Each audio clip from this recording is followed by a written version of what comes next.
ओम दुम दुर्गाय नमः। जय माता दी। राधे राधे भक्तों, आज हम श्री दुर्गा सप्तशती पाठ के 9वें अध्याय की शुरुआत करेंगे। माता रानी की कृपा आप सभी पर सदा सर्वदा बनी रहे। भक्तों, 9वां अध्याय में सुनेंगे निशुंभ वध की कथा। राजा ने कहा, ऋषिराज, आपने रक्त बीज के वध से संबंध रखने वाला वृत्तांत मुझे सुनाया। अब मैं रक्त बीज के मरने के पश्चात क्रोध भरे हुए शुंभ व निशुंभ ने जो कर्म किया है वह सुनना चाहता हूँ।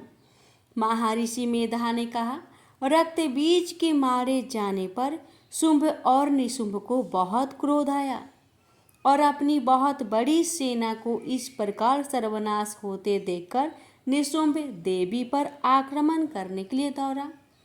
उसके साथ बहुत से बड़े बड़े असुर देवी को मारने के वास्ते दौड़े और महापराक्रमी शुंभ अपनी सेना सहित चंडिका को मारने के लिए बढ़ा। फिर शुंभ और निशुंभ का देवी से घोर युद्ध होने लगा और वह दोनों असुर इस प्रकार देवी पर बाण फेंकने लगे जैसे मेघों से वर्षा हो रही हो। उन दोनों के चलाए हुए बाणों को देवी ने अपने बाणों से काट डाला और अपने शस्त्रों की वर्षा से उन दोनों दैत्यों को चोट पहुंचाई। निशुंभ ने तीक्ष्ण तलवार और चमकती हुई ढाल लेकर देवी के सिंह पर आक्रमण किया। अपने वाहन को पहुंची हुई देखकर देवी ने अपने चूरद्र नामक बाण से निशुंभ की तलवार व ढाल दोनों को ही काट डाला। तलवार और ढाल कट जाने पर निशुंभ ने देवी पर शक्ति से प्रहार किया। देवी ने अपने चक्र से उसके 2 टुकड़े कर दिए। फिर क्या था, दैत्य मारे क्रोध के जल भुन गया। उसने देवी को मारने के लिए उसकी ओर शूल फेंका, किंतु देवी ने अपने मुक्के से उसको चूर चूर कर डाला। फिर उसने देवी पर गदा से प्रहार किया। देवी ने त्रिशूल से गदा को भस्म कर डाला। इसके पश्चात वह फरसा हाथ में लेकर देवी की ओर लपका। देवी ने अपने बाणों से उसे धरती पर सुला दिया। अपने पराक्रमी भाई निशुंभ के इस प्रकार से मरने पर शुंभ क्रोध में भरकर देवी को मारने के लिए दौड़ा। रथ में बैठा हुआ उत्तम आयुधों से सुशोभित अपनी 8 बड़ी बड़ी भुजाओं से सारे आकाश को ढके हुए था। शुंभ को आते हुए देखकर देवी ने अपना शंख बजाया और धनुष की टंकार का भी अंत्यंत दुस्सह शब्द किया। साथ ही अपने घंटों के शब्द से, जो कि संपूर्ण दैत्य सेना के तेज को नष्ट करने वाला था, संपूर्ण दिशाओं को व्याप्त कर दिया। इसके पश्चात देवी के सिंह ने भी अपनी दहाड़ से, जिसे सुन बड़े बड़े बलवानों का मद चूर चूर हो जाता था, आकाश, पृथ्वी और 10 दिशाओं को पूरित कर दिया। फिर आकाश में उछलकर काली ने अपने दांतों तथा हाथों को पृथ्वी पर पटका। उसके ऐसा करने से ऐसा शब्द हुआ जिससे कि उससे पहले के सारे शब्द शांत हो गए। इसके पश्चात शिवदूती ने असुरों के लिए भय उत्पन्न करने वाला अट्टहास किया, जिसे सुनकर सब दैत्य थर्रा उठे और शुंभ को बड़ा क्रोध हुआ। फिर अंबिका ने उसे, अरे दुष्ट, खड़ा रह कहा तो आकाश से सभी देवता जय हो बोल उठे।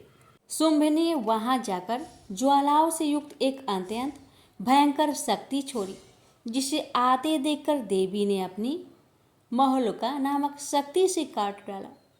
राजन, फिर शुंभ के सिंहनाद से तीनों लोक व्याप्त हो गया और उसकी प्रतिध्वनि से ऐसा घोर शब्द हुआ जिसने इससे पहले के सब शब्दों को जीत लिया। शुंभ के छोड़े बाणों को देवी ने और देवी के छोड़े बाणों को शुंभ ने अपने बाणों से काट सैकड़ों और हजारों टुकड़े में परिवर्तित कर दिए। इसके पश्चात जब चंडिका ने क्रोध में भरा शुंभ को त्रिशूल से मारा तो वह मूर्छित होकर पृथ्वी पर गिर पड़ा। इतने में निशुंभ चैतन्य होकर वहां धनुष लेकर आया और अपने बाणों से उसने देवी काली तथा सिंह को घायल कर दिया। फिर उस राक्षस ने 10,000 भुजाएं धारण करके चक्र आदि आयुधों से देवी को आच्छादित कर दिया। तब भगवती दुर्गा ने कोपित होकर अपने बाणों से उन चक्रों तथा बाणों को काट डाला। यह देखकर निशुंभ हाथ में गदा लेकर चंडिका को मारने के लिए दौड़ा। उसके आते ही देवी ने तीक्ष्ण धार वाले खड्ग से उसकी गदा को काट डाला। उसने फिर त्रिशूल हाथ में लिया। देवताओं को दुखी करने वाला निशुंभ को त्रिशूल हाथ में लिए हुए आता देखकर चंडिका ने अपनी शूल से उसकी छाती पर प्रहार किया और उसकी छाती को चीर डाला। शूल विदीर्ण हो जाने पर उसकी छाती में से एक उस जैसा ही पराक्रमी दैत्य ठहर जा कहता हुआ निकला। उसको देखकर देवी ने बड़े जोर से ठहाका लगाया। अभी वह निकलने भी न पाया था कि उसका सिर अपनी तलवार से काट डाला। सिर कटने के साथ ही वह पृथ्वी पर गिर पड़ा। तदंतर सिंह दहाड़ दहाड़ कर असुरों को भक्षण करने लगा और काली शिव दूती भी राक्षसों का रक्त पीने लगी। कौमारी की शक्ति से कितने ही महादैत्य नष्ट हो गए। ब्राह्मणी के कमंडल के जल से कितने ही असुर तेजोहत हो गए।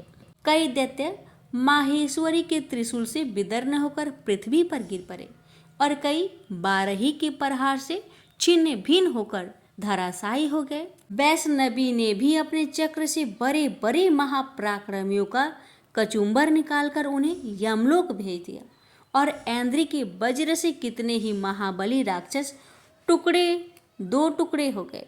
कई दैत्य मारे गए, कई भाग गए, कितने ही काली शिवदूती और सिंह ने भक्षण कर दिए।